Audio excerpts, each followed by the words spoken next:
Nós estamos recebendo pela primeira vez no programa SBT Comunidade a presença do secretário de Trânsito e Mobilidade Urbana, enfim, responsável pelo trânsito da capital, Tiago França. Secretário, prazer em tê-lo aqui conosco pela primeira vez. Obrigado pela sua presença, viu? Eu que agradeço, o prazer é sempre nosso, é sempre uma satisfação a gente poder valer do meio de comunicação para estreitar o nosso relacionamento com a sociedade e levar um pouco também as ações que a gente tem feito também na cidade de Cuiabá como um todo. Nós vimos aí nessa rápida matéria da Sheila um misto de acertos e erros, né? Mas o que nos preocupa é que, infelizmente, uma boa parte dos condutores de automóveis, de veículos 2 rodas e também de veículos pesados, parece que ainda não entendeu a necessidade do respeito às leis de trânsito. E mortes estão acontecendo, ora por irresponsabilidade, ora por falta de conscientização. Como é que a Secretaria está tratando esta questão, este assunto, tentando assim reduzir ainda mais o número de acidentes? Nós temos dito que um dos grandes gargalos, um dos grandes nós no trânsito, não só de Cuiabá, mas do trânsito brasileiro de uma maneira geral, ele é essencialmente comportamental. Ou seja, a gente tem que trazer o comportamento humano para o centro, para o foco dessa discussão. Eu costumo dizer que o problema ele nasce lá na raiz, lá na formação do condutor. O condutor, na maioria das vezes, ele é adestrado a ser aprovado nos testes práticos das provas do Detran, ou seja, o motociclista ele consegue, por exemplo, contornar os cones para conseguir a sua CNH, mas ele não é preparado efetivamente para administrar os conflitos diários do trânsito de qualquer cidade, E a gente percebe esse problema de ordem comportamental por parte do condutor, não só do condutor, mas dos usuários do sistema viário de uma maneira geral, do trânsito de uma maneira geral, essa dificuldade das pessoas em respeitar as legislações, as sinalizações, o limite de velocidade, as placas de regulamentação das vias, e isso acaba que por gerando realmente, quando não gera acidente de trânsito, às vezes até congestionamento na cidade.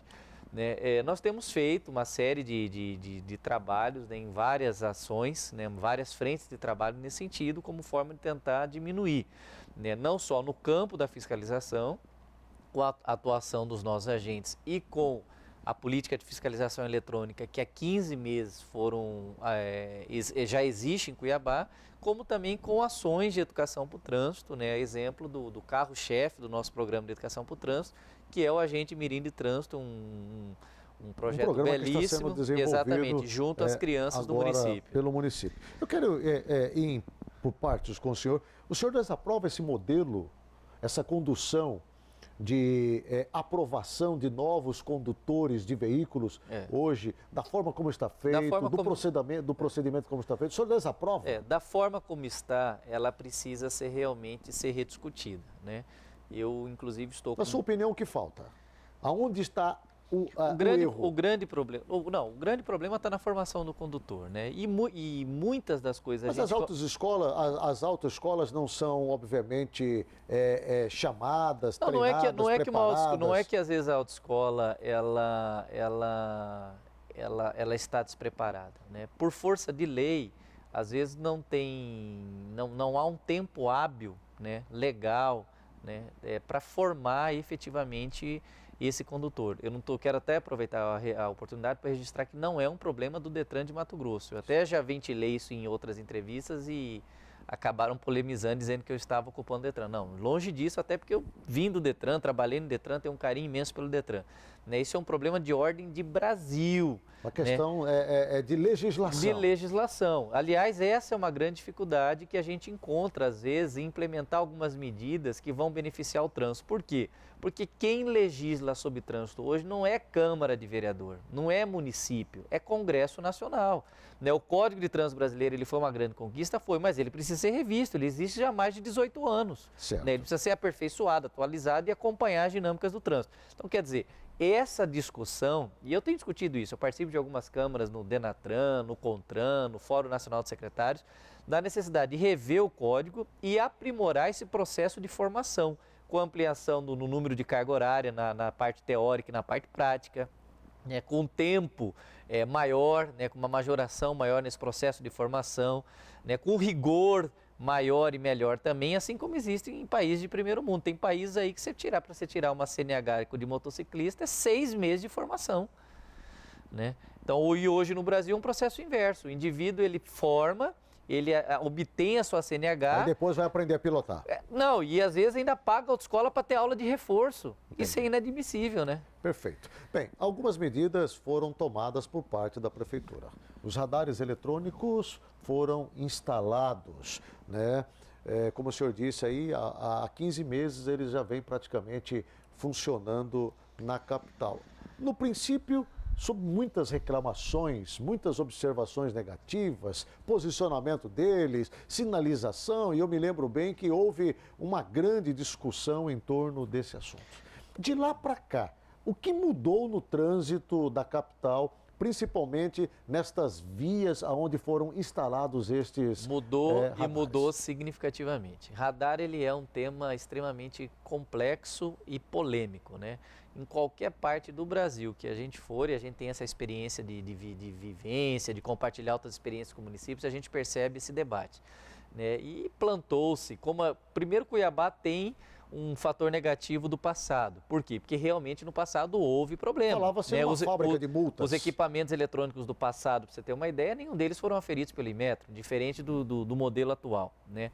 Segundo, toda a polêmica que é uma fiscalização. Ninguém gosta de ser fiscalizado. Isso é natural do ser humano. Quantas multas foram aplicadas desde o momento em que se iniciou essa operação aqui na capital? O senhor tem ideia disso? Foram mais de 300 mil multas. Né? Mais de 300 mil multas. Inclusive, nós estamos, eu quero ver se eu consigo lançar isso agora em maio. Sim. Nós denominamos ele de painel de mobilidade segura. É um portal, um site que a gente está criando, onde a gente vai deixar, né, em tempo real para a imprensa, para a sociedade, qualquer cidadão que querer consultar a quantidade de infrações por dia, por hora, o local, o grau de reincidência, né, assim, para deixar de maneira transparente esses números, né? Falando em transparência, porque a secretário, ideia nossa não é esconder números, nem né? pode, até porque exatamente. Nós estamos falando Mas de algo os público. números são interessantes. Para você ter uma ideia, só para eu concluir, nós temos hoje uma frota de 402 mil veículos. Dessa frota, apenas 30% recebeu auto de infração, foi multado. Quer dizer, 70% das frotas de Cuiabá nunca recebeu uma multa de radar. Segundo item importante, em 15 meses de radares, nós diminuímos 23% o número de mortes de 2014 para 2015, nós diminuímos em quase 3 mil acidentes em Cuiabá e diminuímos em 2.477 atendimentos de vítimas no pronto-socorro de Cuiabá. Nesse ano, só em janeiro desse ano, nós conseguimos bater o recorde do ano passado. Ano passado, o mês que nós ficamos com mais dias sem mortes no trânsito foi novembro, 17 dias. Janeiro desse ano nós ficamos com 25 dias sem mortes no trânsito, março agora nós ficamos 20 dias sem mortes no trânsito, então é aquilo que eu tenho dito. Ainda que tivéssemos preservado uma vida, e uma vida não tem preso, já teria valido. Uma das coisas que é muito discutida, o senhor falou de transparência minutos atrás, e os números que o senhor acaba de falar agora realmente são números significativos, importantíssimos, que tem que se levar em conta. Quanto foi arrecadado até agora pela Secretaria de Trânsito do município através dessas multas aplicadas a esses 30% de condutores aí? Aproximadamente 10 milhões. Aproximadamente 10 milhões.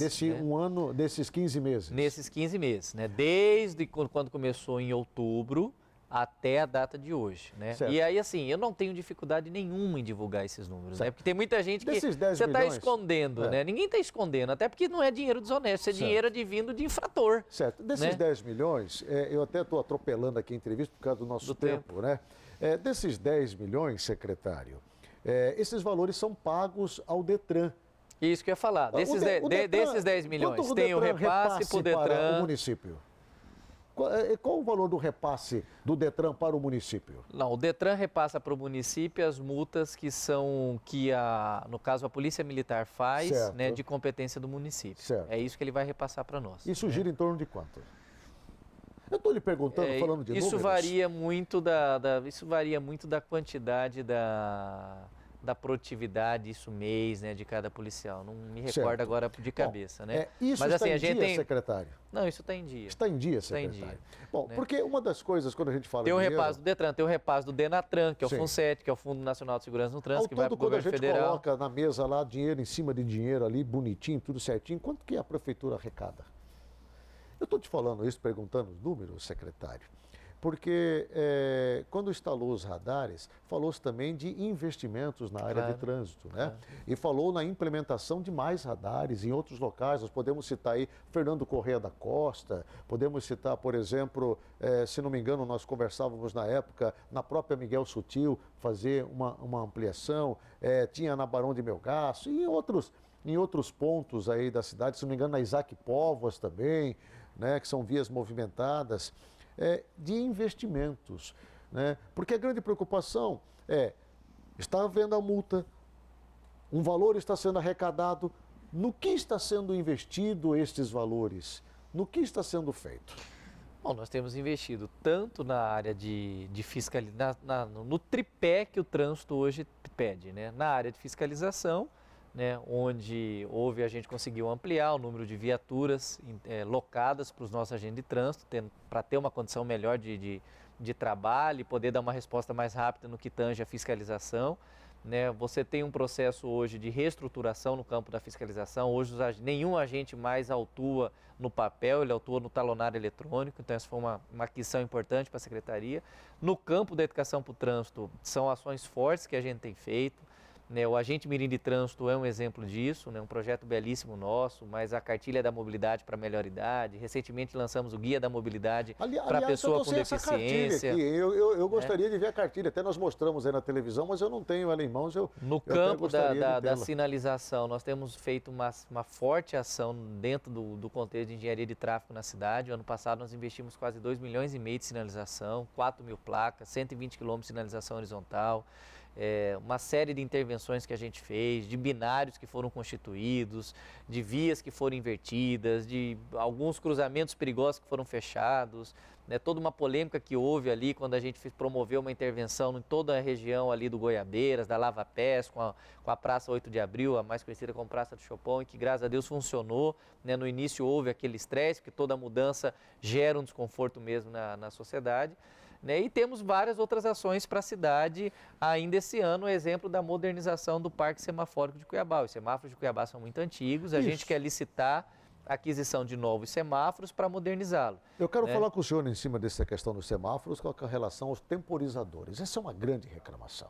Algumas pessoas estão sendo Mas a multadas, grande reclamação não gira em torno de temporizador. A grande reclamação gira em torno daquilo que eu estou dizendo para você, no problema de ordem comportamental. Qual é a principal característica, qual é o requisito elementar e indispensável para o condutor? É a atenção. Dias atrás me questionaram, mas na Isaac Povas tem muito outdoor e eu não consigo ver as placas. Eu perguntei para o condutor o que era mais importante no trânsito, se era o outdoor ou se era a placa de trânsito. Então, quer dizer, o temporizador, exemplo da Isaac Povas que existe, por que ele foi colocado lá? O temporizador não, desculpe, o avanço do semáforo, o radar. Historicamente, você vai concordar comigo e vai lembrar, aquele cruzamento da Isaac com a Comandante Costa e com a Barão de Melgaço, sempre houve fechamento naquele cruzamento. Ali é complicado. E, inclusive, ainda há, mesmo com o radar. Né? Então, as pessoas assim, você está vendo que vai fechar, o que não tem condição de você ir, o que vai ficar amarelo, você tem que ficar no seu lugar. Entendi. Porque o trânsito ele é uma regra onde a gente tem que exercer o espírito de cidadania, aprender a ceder, dar o espaço para o outro, a oportunidade. Né? É o espaço mais democrático que existe. Mas, de qualquer forma, nós vamos modernizar o Parque Semafórico, isso é um compromisso, o processo de licitação já está na Procuradoria. Né? E, salvo engano, se a minha memória não estiver me traindo, apenas um semáforo, que é ali da Avenida do CPA, que tem radar, que não tem um temporizador, mas a gente está providenciando isso. Secretário, nós mostramos dias atrás, e até na matéria da Cheira também foi visto aí, agora nós temos um centro de controle moderníssimo na capital. Eu fiquei particularmente impressionado com a qualidade desse centro de controle. Vocês estão usando equipamentos lá de altíssima geração que permite ter toda uma visibilidade da cidade nos principais pontos. Esse centro de controle além, obviamente, de controlar e monitorar o trânsito, vai também ser um instrumento de aplicação de multas? Só para 2 casos específicos. E antes da gente falar isso, é importante registrar que esse pacote de fiscalização eletrônica, ele não só contemplou radares especificamente, ele contemplou a central de controle, que foi licitado junto, ele contemplou os painéis de mensagem variáveis que estão na Avenida de controle ficou um espetáculo, CPA e parabéns aí a vocês, porque ficou muito bom. Obrigado. Os talonários para os agentes. Então, houve uma série de vários outros requisitos que faziam parte desse objeto. A central, ela tem... O principal objetivo da central é a gestão, melhorar, profissionalizar a gestão do trânsito e transporte de Cuiabá. Né? Eu tenho dito isso porque, infelizmente, né, já há esse burburinho, né, equivocado na cidade de Cuiabá, né, mas eu quero aproveitar o canal para repetir. As únicas 2 autuações, multas que estão sendo feitas, que já vinham sendo feitas desde a época do CIOSP, pelo vídeo monitoramento, para caminhão que trafega no centro da cidade, que é inadmissível, atrapalha a boa mobilidade. Existe uma lei municipal. Existe uma lei municipal que proíbe, né? E para veículos que trafegam na faixa exclusiva de ônibus, porque a gente precisa priorizar o sistema de transporte coletivo. Verdade. Fora isso, não há. Gestão de trânsito e do transporte. Ela é uma ferramenta importante para nós. Pelo contrário, nós vamos intensificar. Você falou agora aqui, eu vou até fazer uma confissão aqui. Agora, nas férias, eu acabei passando ali por uma grande cidade do país, o Rio de Janeiro, fui lá, Sim. E eu recebi agora uma multa de lá. Justamente, fui filmado trafegando na faixa do ônibus, recebi uma multa, chegou para mim lá, vou ter que pagar. É isso aí. O senhor falou agora. Mas é isso aí, não que tem vai jeito, ser multado. Se a gente não conseguir, não prioriza o transporte coletivo. Aqui nós estamos vendo as imagens aí do centro de monitoramento. Não prioriza o transporte coletivo. Agente de trânsito, secretário. E a ideia é o seguinte, só para completar, a ideia dessa central também é mais 3 outras situações importantes dela. Primeiro, intensificar uma campanha educativa que a gente vinha fazendo, que inclusive deu repercussão nacional, certo. Que é o agente ligar para o infrator lá, certo. Que essa câmara vai identificar e adverti-lo, né? Alimentar os painéis que existem na Fernando Correia e na Avenida do CPA, informação em tempo real do trânsito e o controle e monitoramento do sistema de transporte de Cuiabá, já que os GPS estão sendo implantados no ônibus. Então a gente vai acompanhar toda a operação. Né? Secretário, eu tenho apenas 3 minutos aí praticamente para a gente encerrar a entrevista. A situação dos agentes de trânsito aqui de Cuiabá, isso também é muito discutido. Fala-se tanto desses amarelinhos, nós mesmos aqui, às vezes... ninguém gosta de ser fiscalizado. Cobramos aqui, falta amarelinho, falta gente nas ruas de Cuiabá, falta gente fiscalizador, tem que ter mais pessoas aí monitorando saída das principais escolas, onde tem um público enorme, em algumas vias da cidade. Quantos agentes de trânsito nós temos hoje na capital? Nós temos uma média de 30 agentes por turno. 30 agentes por turno. É muito Ao pouco. Todo, quantos homens e mulheres? Na rua, aproximadamente 109, 110 109. pessoas. Há em vista contratação, concurso, 30, 35 por turno. Concursos, enfim, capacitação, treinamento. Para concurso, nesse primeiro momento, não, né? Até porque estamos em fim de mandato, certo. Mas de qualquer forma o prefeito, no início da gestão, ele chegou a convocar aproximadamente 30 agentes, né? Capacitação é um processo contínuo de que existe na secretaria, né? O que a gente tem feito muito? Nós temos envolvido a sociedade civil organizada, temos envolvido as escolas, alguns polos geradores de tráfego da cidade, no sentido de que cada um também una esforço conosco e nos ajude a humanizar o trânsito de Cuiabá. Certo. Eu honestamente tenho dito que não tenho condição de largar um agente em cada escola ou em todos os pontos de Cuiabá. Mas o trânsito também ele é uma via de mão dupla. Cada um de nós temos que fazer a nossa parte e assumir o nosso papel com responsabilidade social. Entendi. Para nós encerrarmos, projeto Agente Mirim de Trânsito. Agente Mirim de Trânsito, que é um investimento que a vossa secretaria está fazendo, obviamente visando preparar o cidadão de hoje para o amanhã, Isso. A criança de hoje para amanhã. É um projeto belíssimo, a nossa equipe visita as escolas, né, durante 10 dias, né, há um processo de qualificação, né, junto a essas crianças, o Detran, nosso parceiro, qualificando os professores, né, uma série de ações é feita com palestras, com vídeos educativos, nós levamos a cidade Mirim de Trânsito, com concurso de redação, com teatro. Ao final, nós entregamos o entorno da escola sinalizado para a comunidade escolar e depois a gente faz a solenidade de formatura, onde cada criança recebe o seu certificado e um kit educativo para dar sequência àquele conhecimento que ela recebeu. Sexta-feira, depois de amanhã, é essa formatura, né, às 14 horas, na UFMT, o prefeito estará presente, a primeira-dama, todos estão convidados, aqueles que nos assistem. Diversas autoridades estarão aqui nos prestigiando, pra você ter uma ideia, o presidente do Denatran vem. Esse é um projeto que deu muito certo. Né? Amanhã, para você ter uma ideia, chega a secretária de Trânsito de Fortaleza, que vem para conhecer esse projeto, que está ultrapassando os limites territoriais de Cuiabá. Isso é uma ótima notícia para a capital. Alcançamos 20 escolas até agora e mais de 523 crianças. Maravilha, parabéns pelo projeto. Nós vamos estar acompanhando, obviamente, registrando tudo e trazendo no programa da próxima segunda-feira. Conversamos nessa tarde de uma forma rápida, atropelada aqui. Tínhamos muitos outros assuntos com o secretário de Mobilidade Urbana da capital, secretário de Trânsito, como é mais conhecido, Tiago França. Obrigado, secretário, pela sua participação. Nós é que agradecemos, estaremos sempre à disposição, que venham outras oportunidades para a gente poder estar debatendo melhor esse assunto. Com certeza.